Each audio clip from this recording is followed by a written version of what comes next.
Dan di seri ketiga hari ini, topiknya sangat menarik dan sepertinya cocok untuk ngopi-ngopi sambil ngopi. Dan jangan lupa makan siang dulu. Topik kita hari ini adalah from theoretical authority to phenomenological reality.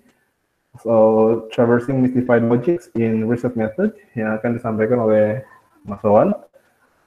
Sebagai info, acara kegiatan Open Confab seri ketiga ini adalah diselenggarakan oleh Prodi Sastra Inggris Universitas Ahmad Dahlan, terutama disponsori oleh Jurnal Motion, jurnal dari Prodi Sastra Inggris Universitas Ahmad Dahlan. So, sedikit sebelum kita mulai ke sesi, pembicara kita hari ini adalah Mas Wawan. Beliau adalah dosen dan penulis dari beberapa buku. Saya sebutkan salah satu. Yang pertama adalah The Recipe of Literature, The Unlikely Way Professor Mastering Literature yang terbit pada tahun 2017. Kemudian ada Kritik Sastra Pasca Modern yang terbit tahun 2018.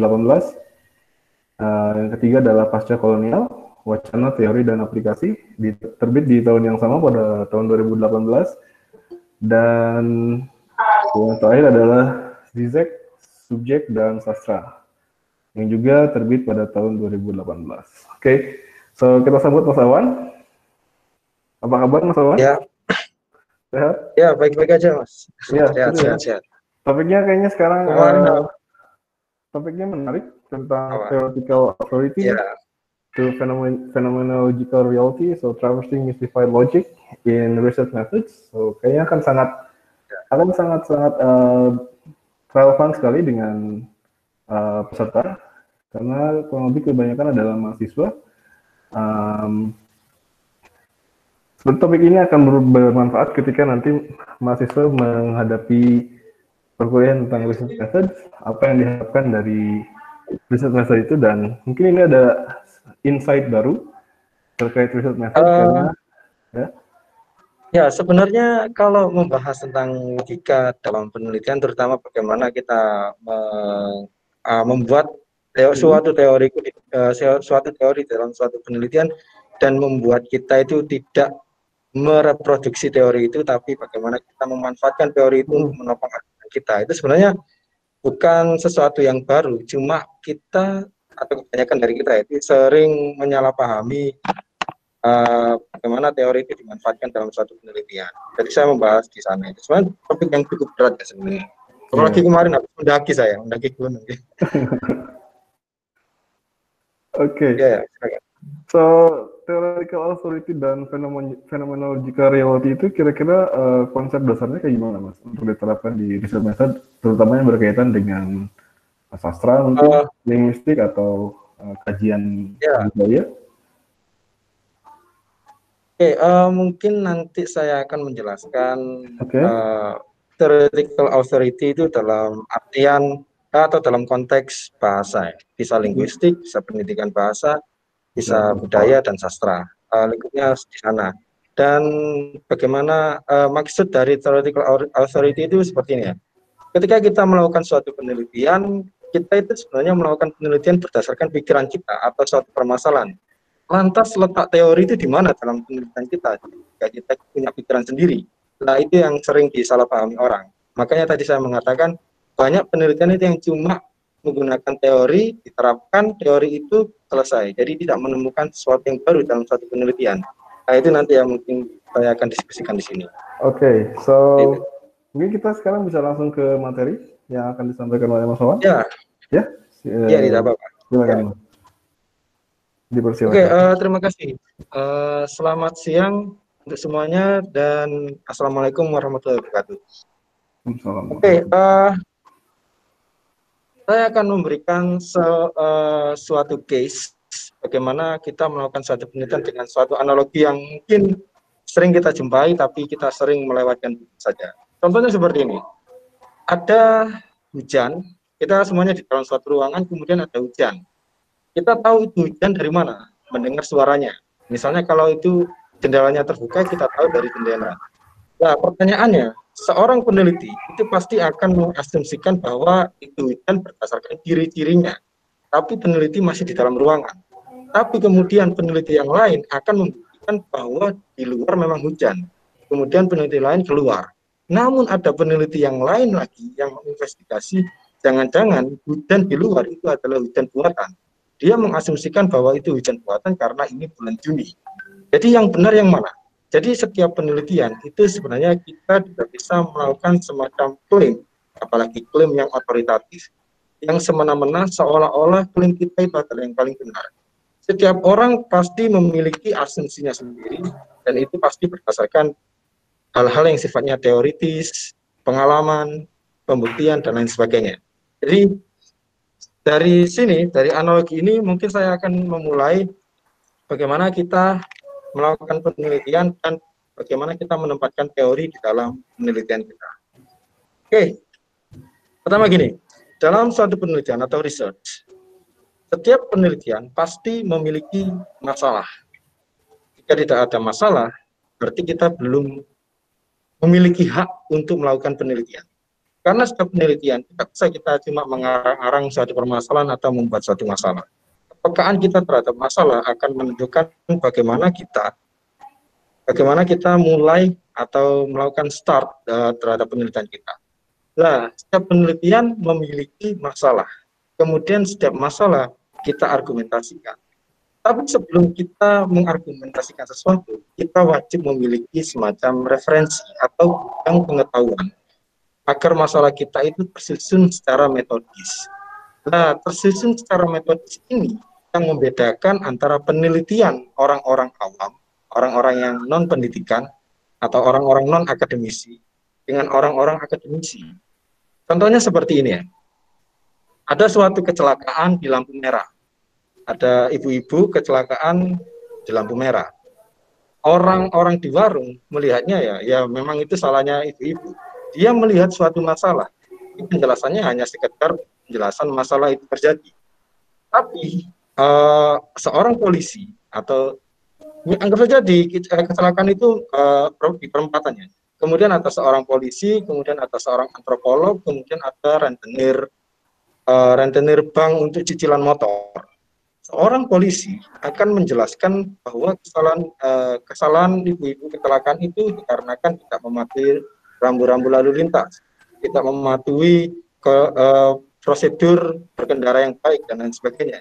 Polisi memiliki gudang wawasan di bidang ilmu lalu lintas untuk menjelaskan bagaimana fakta itu terjadi. Nah, sementara orang antropolog pasti akan menjelaskan bahwa ibu-ibu itu kecelakaan karena dia panik, karena dia memiliki anak yang masih kecil yang harus diberi sarapan, suami yang harus bekerja, dan lain sebagainya. Tekanan sosial membuat ibu-ibu itu di pagi hari berkendara dengan cepat dan akhirnya terjadi kecelakaan. Orang rentenir di bank tadi itu pasti mikir kalau ibu-ibu itu pasti kecelakaan karena dia takut melihat penagih hutang cicilan motor dan akhirnya berkendara cepat dan akhirnya kecelakaan. Pertanyaannya sebenarnya satu fakta kecelakaan ibu-ibu di perempatan jalan itu bisa dilihat dari perspektif manapun. Setiap perspektif pasti punya argumentasi masing-masing. Setiap argumentasi pasti didasarkan oleh teori. Nah, artinya teori itu sifatnya hanya membantu kita untuk berargumen dan menemukan sesuatu yang baru. Dan sesuatu yang baru itu pasti akan berbeda dengan orang lain karena cara pengumpulan data dari orang lain dan teorinya juga berbeda. Jadi sederhananya seperti ini. Status teori di dalam suatu penelitian itu bukanlah mutlak sebagai sesuatu yang wajib ada. Mengapa seperti itu? Karena teori itu berasal dari bahasa Yunani ya, theoria.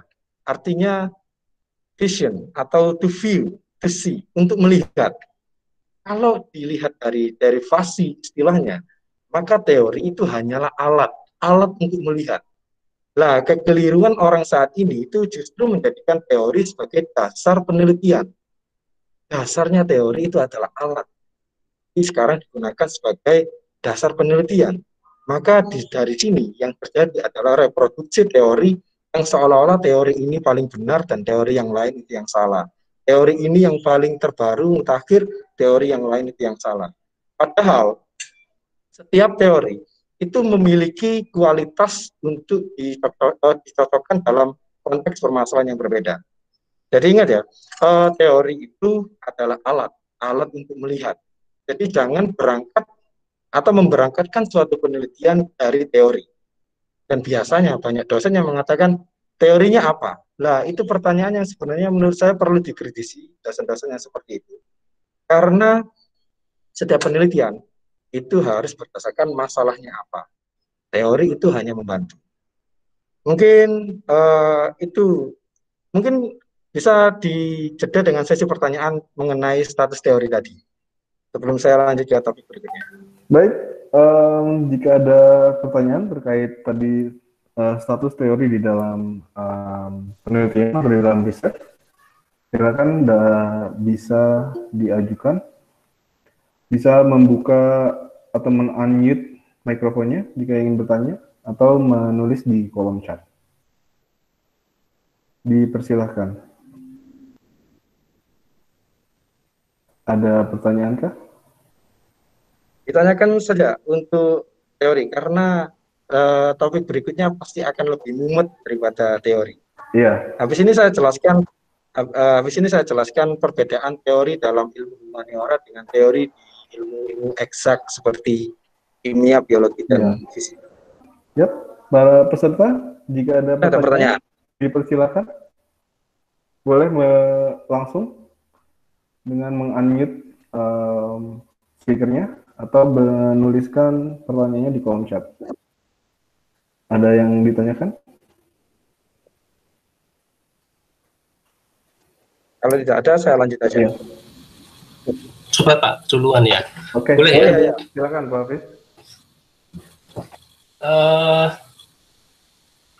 Saya cukup tergelitik ya dengan statementnya Mas Wawan atau Pak Wawan tentang memang teori itu adalah alat untuk membantu. Ibarat ini benar atau enggak ya menurut pandangan Pak Wawan, ini benar enggak gitu ya? Ibarat kita itu istilahnya mau masak gitu ya, punya banyak alat gitu, analoginya gitu ya.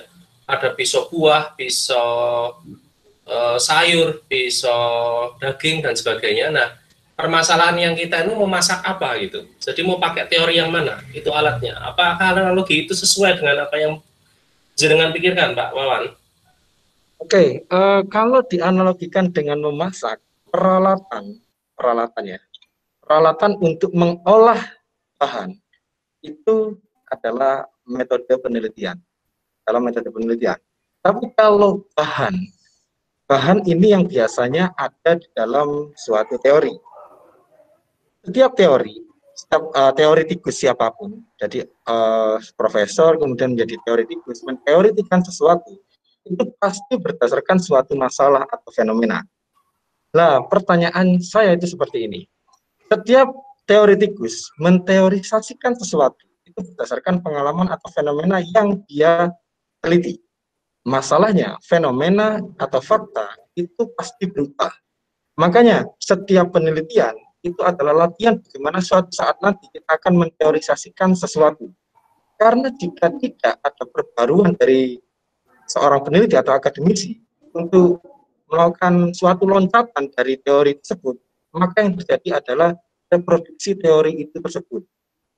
Maksudnya reproduksi teori yang akhirnya menjadi narasi yang seolah-olah kalau nggak teori itu salah. Contohnya sepertinya dalam kajian sastra, kalau kita berbicara mengenai pendekatan sastra, orang-orang pasti akan bilang Wallace Warren dengan teori agungnya itu, atau Abrams dengan 4 pendekatan, pragmatik, ekspresif, objektif, dan lain sejenisnya. Mengapa kok kita tidak terbuka dengan pemikiran yang lain? Padahal teori itu adalah suatu alat untuk melihat sesuatu. Maksudnya, cara kita membantu kita untuk melihat suatu masalah. Kalau itu hanya membantu kita untuk melihat suatu masalah, artinya teori bukan masalah kita. Teori adalah alat untuk membantu kita melihat atau menguraikan suatu masalah. itu adalah esensi kita melakukan penelitian. Kita meneliti masalah kita, dan teori hanya membantu penelitian kita. Contohnya seperti ini kalau kita analogikan dalam masak ya. Saya ingin membuat nasi goreng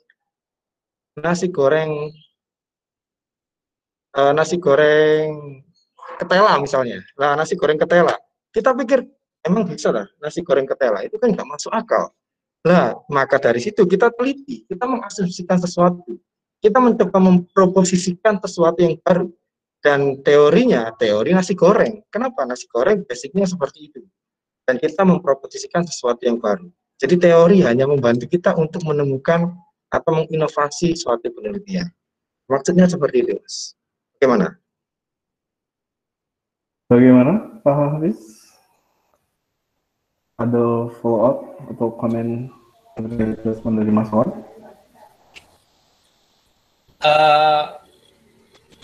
Kalau misalnya ada orang yang ya ada tren campur aduk teori ya. Kalau menurut Pak Wawan sendiri gimana? Apakah itu suatu pembaruan atau suatu reproduksi juga? Misalnya karena kan menemukan teori juga perlu waktu. Tidak mungkin bisa semata-mata satu kali penelitian dia dapat teori yang baru. Maksud saya, apakah dengan mencampur adukan teori yang sesuai dengan permasalahan kita itu bisa membantu kita untuk menemukan atau bisa memproduksi suatu teori yang baru? Menurut Pak Wawan bagaimana? Oke, terima kasih. Pertanyaan ini sebenarnya adalah seperti ini ya. Ketika kita melakukan suatu penelitian, itu pasti memiliki jenjang atau strata. Sama seperti misalnya Ferdinand de Saussure atau Pierre Bourdieu atau teoretikus besar, bahkan Derrida. Ketika mereka menulis tesis atau skripsi, kemudian masuk ke tesis, masuk ke disertasi, itu bukan berarti mereka menciptakan teori. Dari tadi saya mengatakan, ketika kita melakukan penelitian, kita harus menginovasi atau menemukan sesuatu yang baru. Artinya kita bukan menciptakan teori yang baru, tapi esensi dari meneliti adalah meneliti sesuatu yang kita ketahui. Dan kita membutuhkan teori untuk memberi penerangan bagaimana argumen kita itu tetap dalam kawasan atau kriteria yang tepat. Untuk menjadi suatu teori baru, otomatis itu membutuhkan jenjang yang cukup panjang. Tidak mungkin kita misalnya menulis satu jurnal atau 2 jurnal dan akhirnya menjadi teori. Itu justru bagi saya itu kekeliruan. Karena teori itu adalah serangkaian konsep-konsep yang tersusun secara metodis dan akhirnya menjadi suatu teori. Nah, ini yang juga menjadi permasalahan dalam ilmu humaniora dan penelitiannya. Berbeda dengan ilmu misalnya ilmu eksak seperti fisika ya. Kalau kita meneliti kalau kita melihat contoh ya penelitian di fisika, kita menganalisis kecepatan. Kecepatan teorinya apa? Velocity, V. Kemudian untuk mendapatkan velocity kita harus menemukan jarak dengan waktu, distance and time. Nah, jarak dibagi waktu akhirnya ketemu velocity. Tapi kalau kita dalam ranah ilmu psikologi, apa kita bisa merangkai dengan model seperti itu? Otomatis itu akan menjadi sesuatu yang sangat sulit. Mengapa bisa demikian? Saya membaca buku psikologi, buku sosiologi, buku budaya, dan lain sebagainya. Ketika saya membaca buku psikologi, saya tidak menemukan semacam susunan rangkaian untuk ini loh teori dari ketidaksadaran seperti ini. Ini harus menemukan ini dan akhirnya ketemu ini dan lain sebagainya. Artinya ketika kita membaca buku humaniora, kita harus memiliki wawasan dan bagaimana kita mengambil beberapa konsep yang sesuai dengan penelitian kita dan kita susun sendiri dan akhirnya kita berargumen sendiri dan akhirnya menemukan penelitian kita sendiri. Tapi teori tetap dia hanyalah alat untuk membantu kita berargumen. Dan kita tidak boleh memberangkatkan penelitian kita berdasarkan teori. Karena nanti hasilnya kita hanya akan memproduksi teori itu persis seperti apa yang dikatakan teori tanpa ada pembaruan. Kita hanya melakukan semacam, ya teorinya misalnya kapital, habitus, di dalam teorinya Bourdieu. Kita lihat kapitalnya, kita lihat habitusnya, kita lihat doksanya, kita lihat kekerasan simbolik, selesai. Kita cuma mempraktekkan teori itu. Dan menurut saya itu esensinya masih kurang dalam ranah penelitian. Seperti itu. Oke, so menarik sekali diskusinya tentang analogi teori. Dan sekarang lanjut ke materi berikutnya, Mas, yang tentang perbedaan antara teori di science dan di humaniora. Oke, terima kasih. Mungkin tadi sudah saya singgung tentang bagaimana ketika kita sebagai akademisi dan membaca buku fisika dengan buku psikologi contohnya atau buku sosiologi. Kalau kita membaca buku fisika, orang eksak itu pasti langsung mensimbolkan konsep-konsep yang mereka temukan. Konsep kecepatan simbolnya apa, konsep jarak simbolnya apa, konsep gravitasi simbolnya apa, dan lain sebagainya. Dan untuk menemukan sesuatu, pasti mereka langsung menyusunnya dalam suatu konteks yang metodis. Sehingga dibolak-balik dalam apapun mereka bisa melakukan pembuktian. Nah, yang terjadi dalam ilmu humaniora seperti sosiologi atau politik atau psikologi, kita membaca buku yang itu, misalnya dari Freud, dari Jacques Lacan, dari Adler, kita membaca buku yang tebal, kita seolah-olah diberikan semacam wawasan. Dan dari sana, sebagai seorang akademisi, kita harus menyimpulkan apa sih konsep yang ditawarkan oleh Freud misalnya. Kemudian dari konsep tersebut, kita harus menyusunnya. Dan akhirnya itu adalah menjadi langkah yang cukup panjang bagaimana seorang pembaca buku humaniora itu untuk mengkerangkakan teorinya sendiri. Dasar dari teori itu adalah dia pasti memiliki konsep. Dan di antara konsep-konsep itu wajib terhubung secara metodis dan akhirnya menjadi suatu teori. Jadi seperti itu permasalahan dalam membaca buku eksak sama buku humaniora. Dan untuk penelitian yang humaniora, otomatis kita tidak bisa mengklaim, contohnya seperti ini, kita tidak bisa melakukan semacam klaim wajib bahwa teorinya seperti ini. Mengapa kok kita tidak bisa mengklaim seperti itu? Ingat, setiap teori pasti memiliki celah. Setiap teori pasti memiliki kekeliruan. Kok bisa dia memiliki kekeliruan? Ya karena dia diciptakan manusia. Ya karena dia diciptakan berdasarkan durasi waktu tertentu. Dia diciptakan berdasarkan fenomena tertentu. Sementara fenomena pasti akan berubah. Contohnya seperti ini ya. Derrida dengan dekonstruksinya. Dia seolah-olah abadi. Padahal kalau kita kontekskan zamannya Derrida dan kita lihat latar belakangnya Derrida adalah seorang imigran dari Aljazair, kemudian dia merasa sebagai the other, kemudian dia kuliah filsafat etika dan dia ingin membongkar bahwa the other juga penting dan lain sebagainya. Dari pengalaman pribadi, kemudian pembuktian secara rasional dan penjelasan secara logis, akhirnya dia menciptakan suatu metode yang disebut sebagai dekonstruksi. Nah, kalau kita praktikkan dekonstruksi itu di fenomena yang lain, maka itu juga akan menjadi kacau. Contohnya kata membunuh bisa baik bisa menjadi buruk. Dapat dari itu membunuh orang tuanya, tidak mungkin itu terjadi. Jadi kita tidak bisa menjadikan suatu teori itu sebagai berhala, sehingga kita meniscayakan penemuan kita itu pada teori. Bagi saya, secara pribadi, kita itu wajib berpegang teguh pada masalah yang kita bahas, dan teori statusnya itu hanya menopang argumen kita untuk menyelesaikan masalah itu. Seperti itu. Baik, terkait teori dan humaniora, teori memiliki flow atau kelemahan karena dikembangkan di konteks tertentu dan dalam jangka waktu tertentu, dan saya rangkum sehingga penelitian itu sebaiknya tidak harus terpaku pada satu teori yang diambil untuk mendasari penelitian kita. Baik, pertanyaan dibuka kembali terkait tadi perbedaan antara teori dalam bidang sains dan dalam bidang humaniora. Dipersilakan. Saya sangat terbuka untuk kritik, jadi pertanyaan, kritik kita diskusikan di sini. Ya, baik, sangat sangat menarik sekali untuk didiskusikan. Peserta, Bapak Ibu, jika ada pertanyaan silakan bisa langsung diajukan ke Mas Awan atau bisa juga ditulis pertanyaannya di kolom chat. Jika tidak, mungkin wartawan akan lanjut ke materi selanjutnya, atau bagaimana?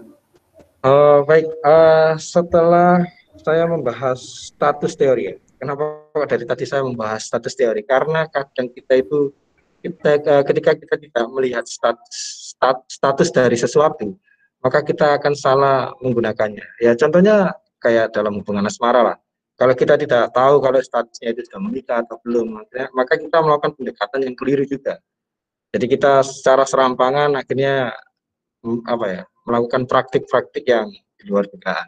Jadi saya harap jika di sini ada dosen atau mahasiswa, mungkin kita bisa sedikit terbuka lah bahwa ketika kita melakukan suatu penelitian, kita itu wajib memiliki masalah dan kita harus berangkat dari masalah. Mengapa kok bisa seperti itu? Karena itu adalah hak kita untuk melakukan penelitian. Melakukan penelitian itu bebas tanpa batas. Dan teori juga bebas karena kita berada dalam dunia yang interdisipliner. Artinya kita multi perspektif. Kalau kita multi perspektif, ya kita harus terbuka dengan segala kemungkinan. Dan jika kita adalah dosen, misalnya, beberapa kita adalah dosen, kita mungkin harus lebih melunakkan diri untuk memberikan ruang bagi mahasiswa untuk mengeksplorasi sesuatu yang baru. Karena jika tidak, maka yang terjadi adalah yaitu pemberhalaan teori di suatu prodi atau di suatu jurusan. Padahal teori berdasarkan suatu penelitian berdasarkan suatu fenomena, dan fenomena pasti akan berubah tiap generasi atau tiap paradigma. Jadi seperti itu. Nah, kemudian topik berikutnya itu adalah bagaimana kita melakukan falsifikasi terhadap logika penelitian. Nah, falsifikasi terhadap logika penelitian itu terjadi ketika kita dari awal ya, dari langkah awal itu berangkatnya dari teori. Akhirnya kita cuma mencari objek untuk membuktikan sebenarnya, untuk memberdayakan teori itu agar bisa dipahami dengan lebih mudah. Itu yang sering terjadi. Biasanya itu karena saya dari prodi sastra Inggris, dan saya membaca tesis dari studi saya, mungkin dari teman-teman yang lain, dari kakak kelas dan lain sebagainya. Itu mereka cenderung misalnya dalam masalah metode pendekatan, hampir mayoritas pendekatannya itu pasti pakai 2 buku. Kalau nggak bukunya Wallace Warren, pakai bukunya Abrams. Seolah-olah tidak ada orang lain yang meneliti pendekatan dalam penelitian sastra. Nah, ini yang saya khawatirkan. Seolah ketidakterbukaan ini yang membuat apa ya, suatu prodi atau suatu jurusan atau suatu studi tidak berkembang pada akhirnya. Kemudian bentar, ada pertanyaan di kolom chat dari Mas Laga Adidharma. Pertanyaannya begini, peneliti humaniora sering terjebak untuk memasukkan teori ketika membedah sesuatu atau suatu objek material, sementara terkadang objek material di Indonesia tidak sesuai dengan teori tersebut. Menurut Mas Wawan, bagaimana untuk menyikapi fenomena tersebut? Oke, Mas Laga, terima kasih. Itu pertanyaan yang mengingatkan saya di UGM.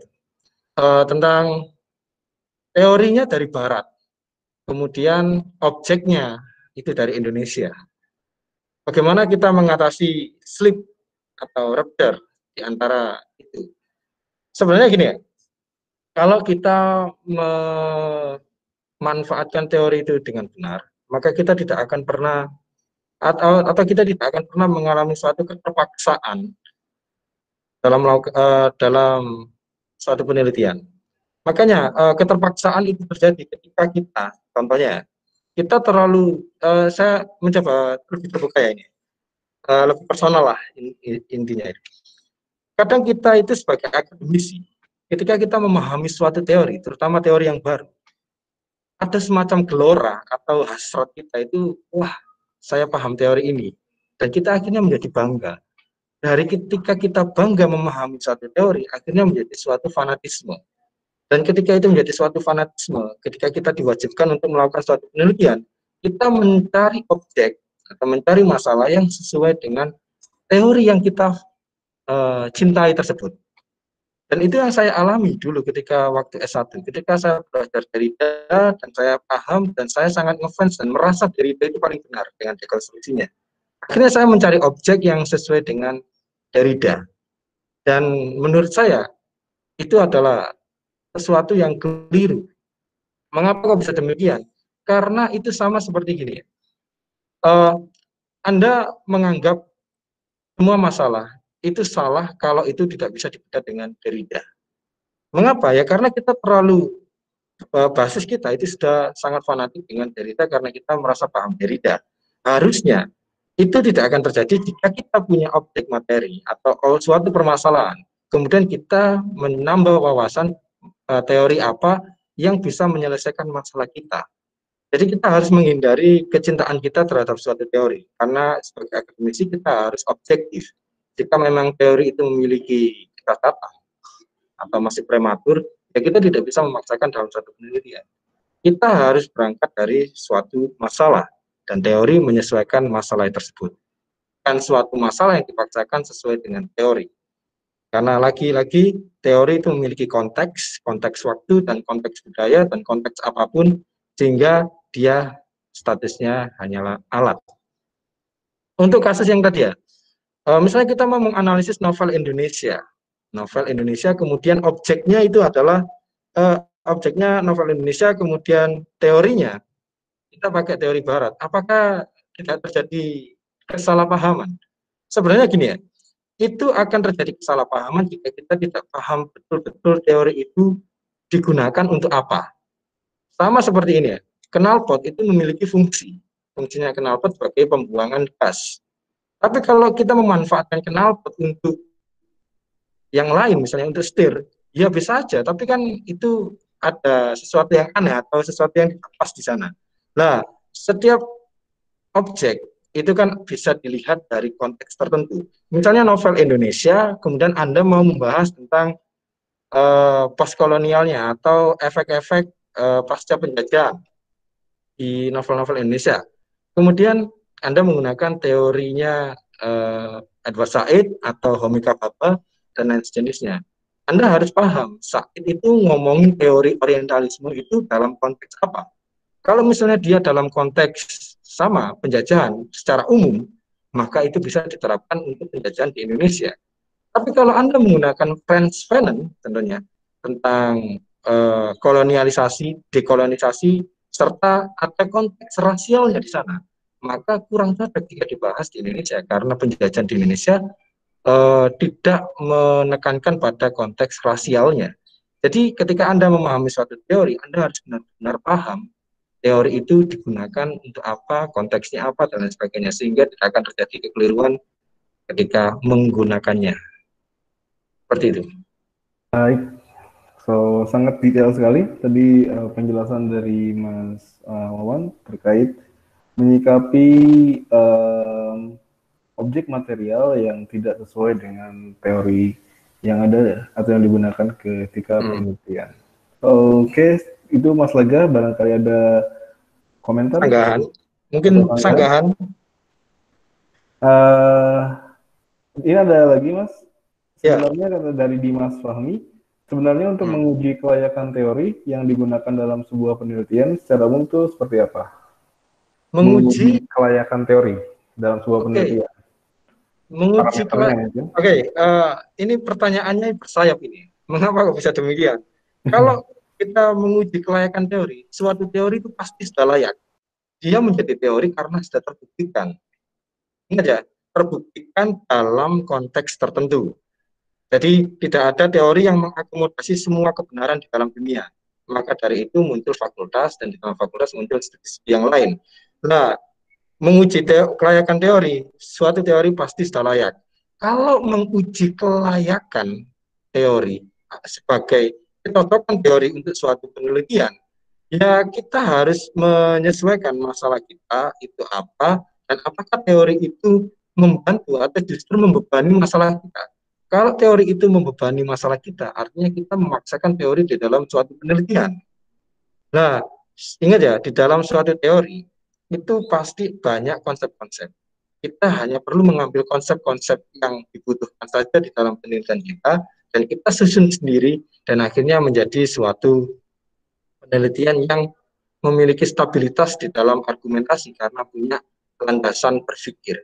Itu kenapa ya, kalau Anda amati baik-baik ya, di dalam bab 2, kalau dalam yang studi bahasa Inggris ya, itu bab 2 itu isinya pasti review of related literature. Literature di sana artinya sebagai referensi. Berarti di dalamnya itu ada theoretical framework. Theoretical framework diciptakan istilah itu bukan semata-mata untuk keren-kerenan aja, bukan. Tapi theoretical framework itu merujuk pada kerangka teoritis. Kenapa kok tidak ditulis teori saja? Ya karena kita memang melakukan penelitian dan bukan mendiplak teori itu untuk digunakan dalam penelitian kita. Kita harus mengkerangkakan suatu teori, mengolahnya, menyesuaikan dengan masalah kita. Bukan masalah kita yang disesuaikan dengan suatu teori. Itu dalilnya. Oke, so menarik sekali. Dua pertanyaan terkait ketidaksesuaian objek material dan tentang menguji kelayakan teori untuk sebuah penelitian. Oke, ada lagi nih Mas, dari Mas Ajar. Masalah yang disesuaikan dengan teori atau teori yang disesuaikan dengan masalah? Oke, itu sudah saya sebutkan berkali-kali ya. Masalah disesuaikan teori atau teori yang disesuaikan masalah. Ya teori yang disesuaikan masalah, Mas. Kalau kita masalah disesuaikan dengan teori, itu akhirnya kita cuma menduplikat teori itu dan ganti aja contoh objeknya dengan objek yang lain, dan akhirnya menjadi skripsi. Dan menurut saya itu skripsi yang tidak membantu untuk generasi berikutnya. Karena kita hanya membantu seorang teoretikus menjelaskan teorinya dan tidak ada pembaruan. Oke, baik. Selanjutnya, Mas, ada materi lagi setelah tadi pembahasan perbedaan antara teori di bidang finance dan humaniora. Selanjutnya, silakan. Saya lanjutkan ini. Ya, silakan. Oke, topik terakhir ya yang mau saya bahas ya tentang logika otoritas teori di dalam suatu penelitian dan juga logika penelitian. Saya ambil contoh dari contoh yang pernah disampaikan oleh Rocky Gerung ya, tentang radikalisme etnis, bukan etnis, radikalisme agama dan etnis mungkin ya di India. Ketika ada seorang laki-laki yang memiliki istri, dia memiliki anak, situasinya itu adalah laki-laki itu adalah seorang muslim dan dia hidup miskin. Kemudian lingkungan sosialnya itu sangat keras dan ada kelompok radikal yang ingin membunuh semua muslim di wilayah itu. Kemudian laki-laki tersebut itu bersembunyi di rumahnya dan memiliki cadangan makanan hanya untuk beberapa hari atau sebulan saja. Kemudian ketika cadangan makanan itu habis, sang laki-laki yang merasa sebagai seorang muslim, dia harus bertanggung jawab untuk anak dan istrinya. Dan karena situasi di luar itu juga berbahaya, si laki-laki juga berpikir bahwa itu akan membunuh dia. Tapi akhirnya laki-laki tersebut keluar mencari nafkah. Ketika dia mencari nafkah, akhirnya dia terbunuh. Pertanyaan dasarnya itu adalah, apakah laki-laki muslim itu bunuh karena dia miskin atau terbunuh karena dia muslim? Kalau kita sebagai seorang akademisi, kita tidak bisa merangkul dua perspektif secara langsung. Kita hanya perlu mendedikasikan atau mensubjektifasikan pikiran kita ke dalam suatu lingkup perspektif. Artinya seperti ini ya. Ketika saya menjawab, ya dia salah karena muslim. Nah, maka saya harus teguh dan membuktikan bahwa hal-hal yang berkaitan dengan agama, ideologisasi, dan lain sebagainya, itu bisa menyebabkan kematian si laki-laki tersebut. Kalau kita bisa membuktikan, kita sah melakukan penelitian dengan perspektif mengklaim bahwa dia mati karena muslim. Tapi Kalau sudah mengklaim dengan kalau dia mati secara karena dia Muslim, maka kita harus tidak boleh berpindah atau berpikir sekalipun untuk bahwa dia mati karena miskin. Karena mati karena miskin itu akan masuk ke perspektif yang lainnya, dalam koridor yang lainnya. Jadi sebagai seorang peneliti, memang kadang kita membutuhkan subjektivitas, tapi subjektivitas yang didasarkan teori dan metode yang jelas. Itu pasti akan membawa argumen kita pada suatu premis atau kesimpulan atau asumsi atau hipotesis yang jelas. Jadi sebenarnya kalau kita berbicara emang ada yang objektif, tidak akan ada yang objektif. Mengapa bisa demikian? Karena fakta atau fenomena itu pasti akan terjadi dan terus terjadi dan akan terus berubah. Kita hanya perlu masuk ke dalam suatu kerangka berpikir dan kita harus menetap di sana untuk sementara waktu demi kepentingan penelitian kita. Jadi seperti itu. Kembali lagi pada contoh yang pertama yang saya jelaskan di awal.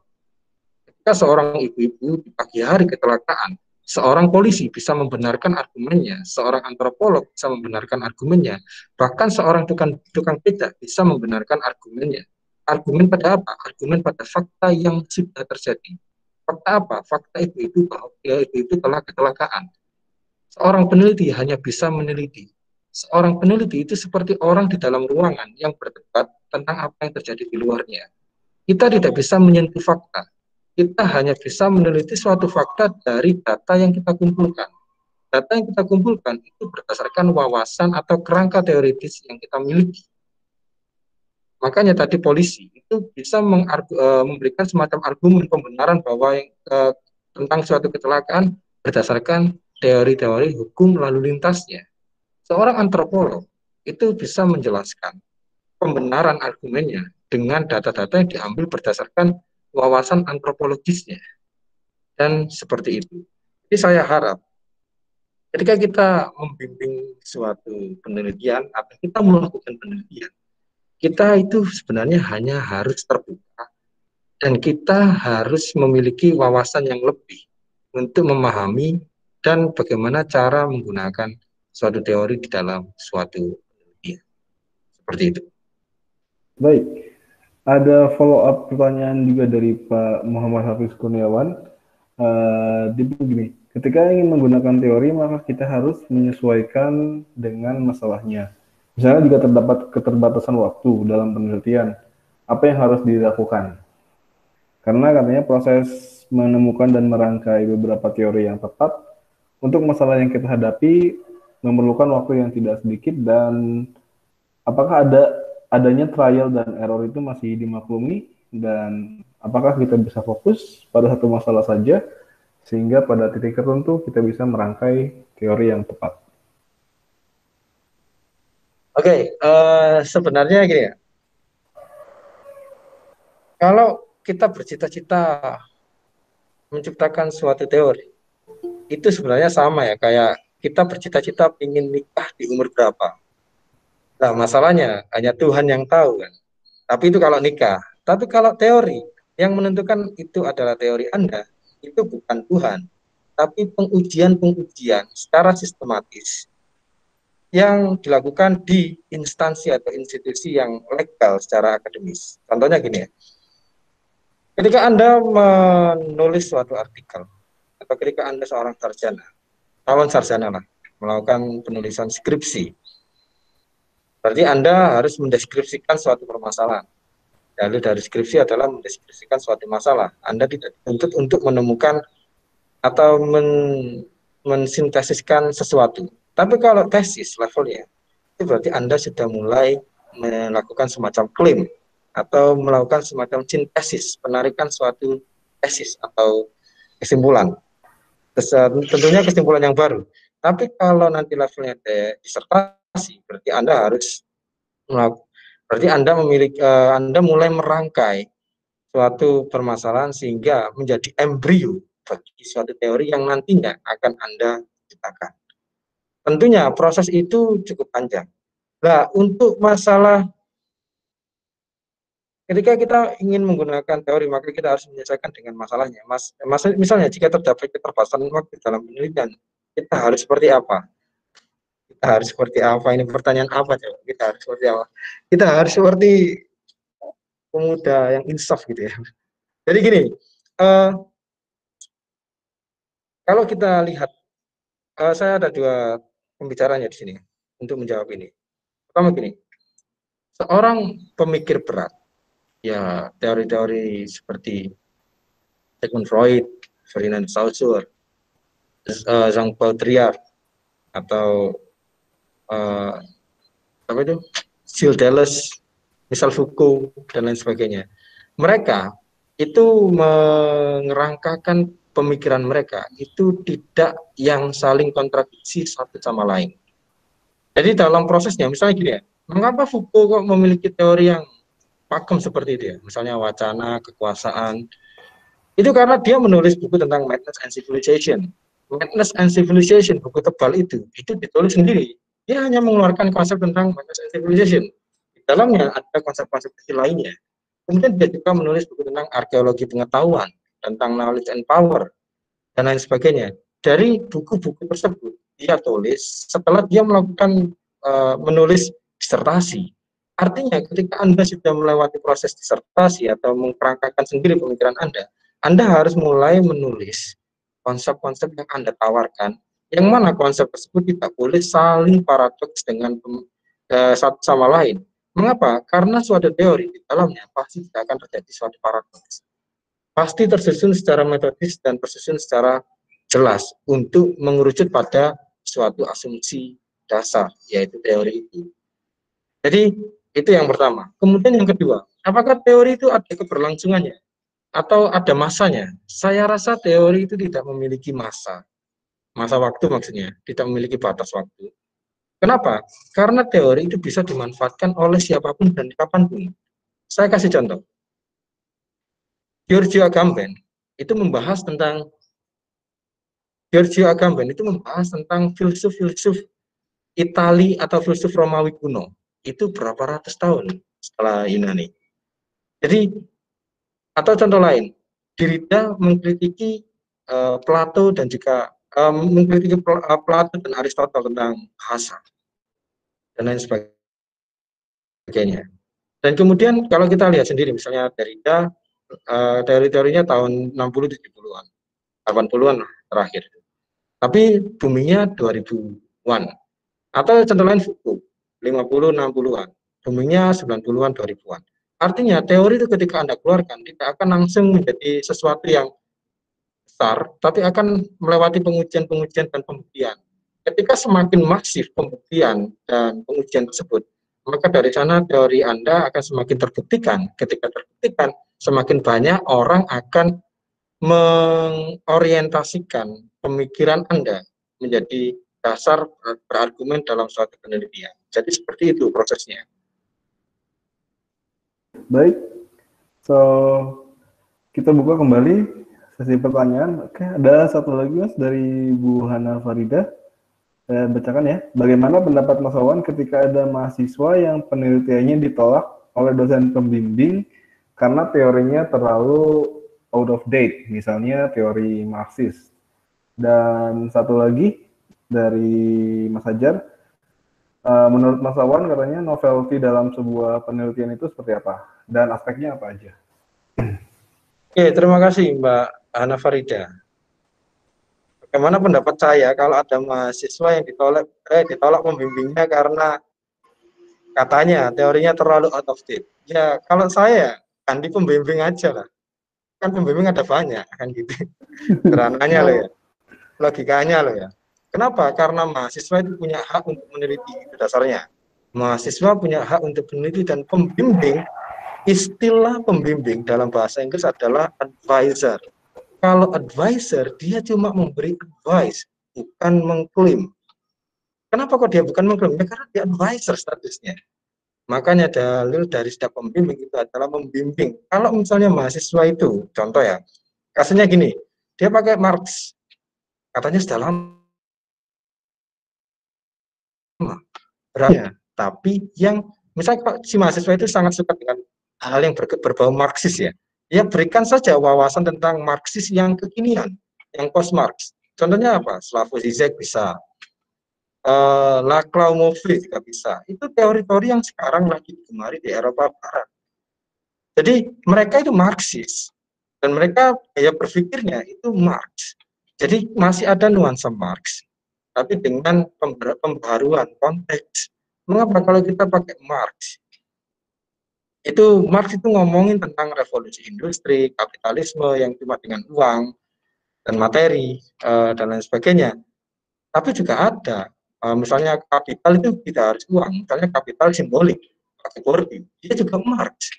Jadi seharusnya pembimbing itu memberikan wawasan, tapi tidak membuang jauh pikiran mahasiswa tentang apa yang dia ingin melakukan penelitian. Jadi menurut saya pembimbing yang baik itu adalah memberikan wawasan, bukan menyakiti perasaan mahasiswa. Kenapa? Karena dosen tanpa mahasiswa bukan siapa-siapa. Dan saya rasa setiap dosen pasti pernah mengalami masa menjadi mahasiswa.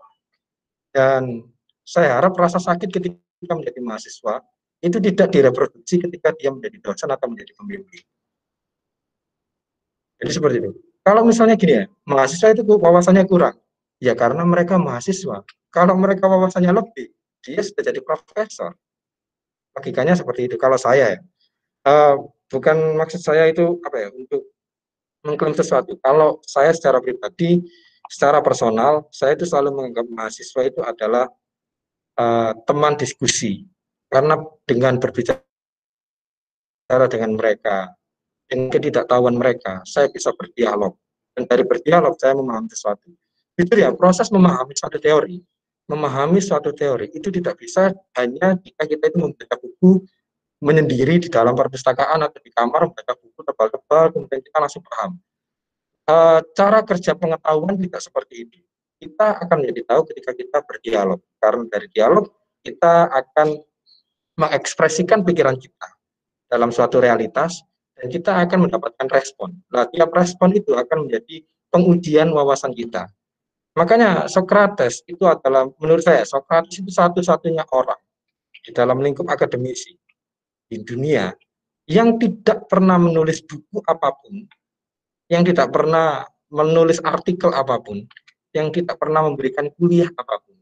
Tapi dia paling dikenal di kalangan filsafat barat. Mengapa? Karena dia menawarkan satu hal, dialog. Hanya dialog yang bisa membuka wawasan. Kemudian ada pertanyaan Mas Ajar, menurut dengan novelty dalam penelitian itu bagaimana? Novelty itu kan berarti keperbaruan. Kalau keperbaruan, sesuatu yang baru, itu pasti berbeda. Mengapa berbeda? Ya karena dengan berbeda kita menemukan sesuatu yang baru. Bukan berdasarkan waktunya, tapi berdasarkan perbedaannya. Nah, dalam suatu penelitian, bagaimana kita melihat suatu novelty? Kuncinya ada di latar belakang dan juga di bab 2 tentang brief study. Lah, jadi gini ya, sering saya mendengar istilah novelty-nya apa, novelty-nya apa. Gampangnya gini ya, kalau Anda ingin buat nasi goreng, semua orang di Jawa, itu pasti tahu lah nasi goreng itu apa. Nggak ada novelty-nya kalau Anda ingin nulis nasi goreng, atau Anda mau membuat nasi goreng. Tapi kalau Anda membuat nasi goreng, misalnya, nasi goreng kuaci misalnya itu, atau nasi goreng rusa gitu. Orang kan mesti mikir, emang bisa nasi goreng rusa? Ya bisa aja, kan rusa kan juga ada dagingnya. Nasi goreng daging aja, daging sapi aja, daging sapi saja ada, pasti daging rusa juga bisa. Daging rusa juga halal, dan lain sebagainya. Argumen-argumen boleh ditawarkan. Nah, dari sana Anda mulai membandingkan dengan ada nasi goreng ini, ada nasi goreng itu, ada nasi goreng ini. Nah, sejauh Anda bisa memaparkan sesuatu yang berbeda dengan penelitian Anda, maka dari sana novelty itu terjadi. Sama kayak, jadi perbedaan secara objek, itu perbedaan secara objek ya. Kalau perbedaan secara teori, itu juga mungkin bisa lagi. Jadi, tapi mungkin konteksnya tidak di sini ya, kalau tentang perbedaan secara teori. Bagaimana mengenai konsep masalah penelitian, skop penelitian dan tujuan penelitian? Oh ya, Mas, notion jurnal. Siapa sih namanya Mas Nus itu? Saya tunggu, Mas. Oke, so bagaimana katanya konsep masalah penelitian atau scope dan tujuan yang sering dipahami mahasiswa sebagai hasil parafrase satu sama lain. Minta tolong katanya dijelaskan perbedaannya antara ketiga konsep tadi. Oke, jadi gini, mengenai konsep masalah penelitian, Mengapa masalah penelitian itu harus dalam bentuk konsep? Itu pertanyaan saya. Jadi gini, setelah saya itu selalu menganalogikan seperti ini. Kalau bab 1 itu kayak Anda proposisi, melamar sesuatu. Ketika melamar sesuatu, Anda harus punya alasan yang kuat. Setiap alasan-alasan dadak bengek itu ada di bab 1. Tapi kemudian di bagian teori, bab 2, itu Anda harus punya bahan-bahan yang kuat. Kemudian di bab 3, Anda itu harus, nah ini yang sering keliru juga. Bab 3, metode. Metodenya itu harus pakai teori. Nah ini menurut saya lucu juga ini. Kenapa kok bisa lucu? Kan gini, metode itu kan langkah, method. Itu kan langkah, cara-cara. Nah kalau langkah atau cara, dia tidak bisa berdiri sendiri. Karena apa? Karena langkah atau cara pasti menyesuaikan apa yang akan dikerjakan. Contohnya gini, kalau saya mau membuat nasi goreng, ya berarti langkah-langkah buat nasi goreng. Kalau saya membuat sop, ya berarti langkah-langkah membuat sop. Saya mau membuat soto, langkah-langkahnya seperti membuat soto. Kalau misalnya kita meniscayakan metode itu ada satu, teorinya, tentunya teori di dalam metode itu cuma satu. Kemudian kita mau membuat nasi goreng, buat soto, buat sop. Karena kita meniscayakan pada satu teori di dalam metode itu, akhirnya kita buat soto dengan gaya nasi goreng, buat nasi goreng dengan gaya rawon, dan lain sebagainya. Ya, karena akhirnya kita membuat berbagai jenis makanan tapi dengan satu cara, kan hasilnya menjadi kacau. Nah, menurut saya di dalam satu metode dia pasti menyesuaikan diri dengan bab 1 dan bab 2-nya. Karena dia menyesuaikan dengan bab 1 dan bab 2-nya, ada metode yang punya referensi. Biasanya ada teori yang juga menawarkan referensinya, ada teori yang tidak menawarkan metodenya sebagai referensi. Artinya kita hanya bisa menyesuaikan dengan permasalahan. Nah, kemudian bab 3 itu result, hasil, kemudian bab terakhir itu kesimpulan. Nah, pertanyaan Mbak Hana Farida tadi, konsep masalah penelitian, cakupan penelitian, dan tujuan penelitian itu ada setelah latar belakang. Jadi latar belakang itu apa sih yang memotivasi kita itu meneliti? Masalah apa sih yang ingin dibahas? Kenapa kok penting itu dibahas? Dan kenapa penting dengan teori itu? Kenapa kok penting dan ini dan itu dan lain sebagainya? Itu semua di latar belakang. Kemudian setelah latar belakang kita tarik kesimpulan dalam suatu rumusan masalah. Nah, itu disebut rumusan masalah karena dirumuskan masalahnya menjadi satu kalimat atau dua kalimat. Kalau itu rumusan masalah, artinya dia statement. Kalau dia itu pertanyaan, maka bukan rumusan masalah, tapi pertanyaan penelitian. Nah, setelah punya pertanyaan dan atau rumusan masalah, kemudian kita harus melihat itu skupnya apa. Nah, perbedaan antara skup dengan limitation itu cukup berbeda. Kalau skup cakupan itu anggap saja gini ya, saya punya lahan 100 hektar, berarti itu milik saya semua, itu cakupan yang bisa saya bahas. Tapi kalau limitation, itu adalah batasan di dalam cakupan tersebut. Kalau misalnya 100 hektar, tapi saya butuhnya cuma mengolah wortel, maka dari 100 hektar itu, yang wortel cuma 30 hektar, ya udah, yang saya bahas cuma 30 hektar di dalam 100 hektar itu. Itu perbedaan antara cakupan dengan batasan. Batasan itu yang membuat penelitian kita tidak kemana-mana atau bahasa Jawanya itu gelambiar kemana-mana. Tidak tercecer kemana-mana, menjadi cukup fokus. Nah, setelah penelitian kita terfokus dalam satu batasan, maka penelitian kita itu pasti otomatis memunculkan tujuan penelitian kita. Seperti itu. Oke, so baik Mas Wawan, kita punya sekitar 8 menit lagi. Ada satu lagi pertanyaan dari Bu Tristanti Apriani terkait posisi grand theory dalam sebuah penelitian. Apakah di dalam literatur review perlu diulas terlebih terlebih grand teori tersebut sebelum kita mengulas tentang teori yang akan kita gunakan dalam penelitian. Dan sekedar mengingatkan kepada seluruh peserta yang hadir di forum ini, silakan isi form daftar hadir lewat tautan yang ada di kolom chat. Yep. Terima kasih. Kalau kita mengistilahkan ya, bagaimana kita memposisikan grand teori? Nah, ini pertanyaan yang menarik ini. Saya akan telanjangi dulu ya. Kalau ada grand teori, berarti ada small teori atau tiny teori. Kan itu logikanya. Kadang kita itu sering ya. Atau contohnya kayak gini ya. Kemarin-kemarin itu ada perdebatannya. Black Lives Matter. Kalau Black Lives Matter, berarti other color doesn't matter. Kan gitu kan.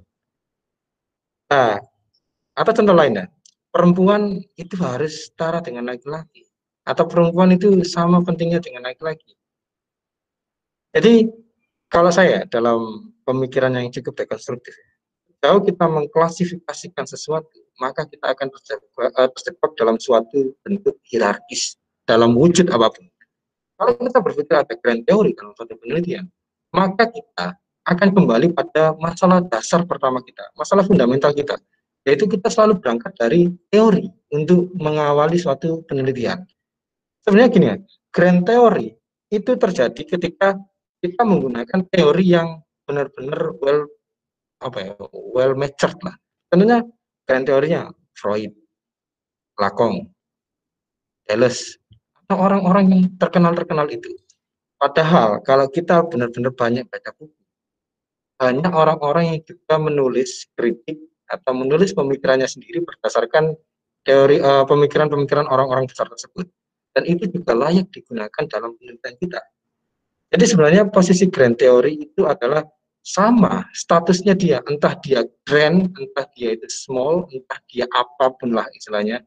Sejauh dia cuma teori, maka dia cuma menopang argumen seorang peneliti dan bukan dijadikan sebagai berhala dalam suatu penelitian. Karena ketika kita menistayakan atau memberhalakan suatu teori dalam suatu penelitian, kita sebenarnya cuma membantu teoritis itu untuk menjelaskan teorinya. Dan kita bukan peneliti, kita hanya penerjemah teori itu. Apakah di dalam review literature apakah di dalam literature review perlu diulas terlebih grand teori? Oke. Perlu diulas grand teori? Sebenarnya tidak perlu. Mengapa kok tidak perlu? Karena ingat, ini penelitian kita sebagai peneliti, dan kita tidak menempatkan hak eksklusif dari lingkup apapun termasuk teori di dalam penelitian kita. Kenapa saya menggunakan kata memanfaatkan teori untuk menopang argumen? Ya karena argumen kita lebih penting daripada teori kita. Bukan berarti argumen kita benar, saya tidak mengatakan benar atau salah ya. Tapi statusnya dalam penelitian argumen kita itu lebih penting untuk ditampilkan. Kalau misalnya argumen kita salah, ya udah, yang namanya meneliti itu berarti meneliti sesuatu yang tidak kita ketahui. Kalau hasilnya benar, ya berarti oke. Kalau hasilnya nggak benar, ya juga oke. Karena apa? Kita kan curiga awalnya. Jadi ketika kita melakukan suatu penelitian, kita awalnya curiga. Apakah di sana itu ada hantu apa tidak? Kita teliti. Oh ternyata nggak ada hantu. Ya sudah.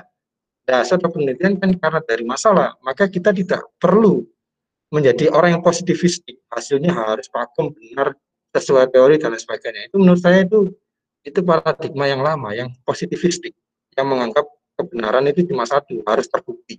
Padahal kita melakukan penelitian karena kita curiga. Dalam suatu kecurigaan bisa benar, bisa salah, dan itu sah. Yang penting kita meneliti, proses meneliti itu, akhirnya menarik kesimpulan. Oh, di sana tidak ada hantu. Ya itu hasilnya tidak ada hantu. Kan berarti itu salah.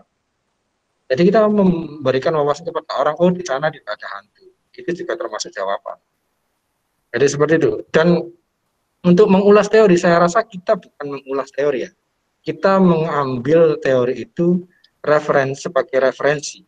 Kita mengambil kutipan-kutipan dari teori itu untuk menopang argumen kita. Jadi review of related literature atau theoretical framework itu adalah kerangka teori yang akan kita gunakan dan pas digunakan di dalam permasalahan kita di suatu penelitian. Seperti itu, Bu Tristanti. Bu Tristanti, ada follow up atau komen dari responnya Mas Wawan? Kalau tidak ada, satu pertanyaan Mas, nggak apa-apa Mas, sebelum kita akhiri. Banyak kali mahasiswa yang kemarin gabung di kelas Research Method yang saya ampu itu, sedikit banyak agak kesulitan ketika mereka mencari atau menentukan topik yang sesuai atau topik yang mereka minati untuk penelitian deskripsi nanti.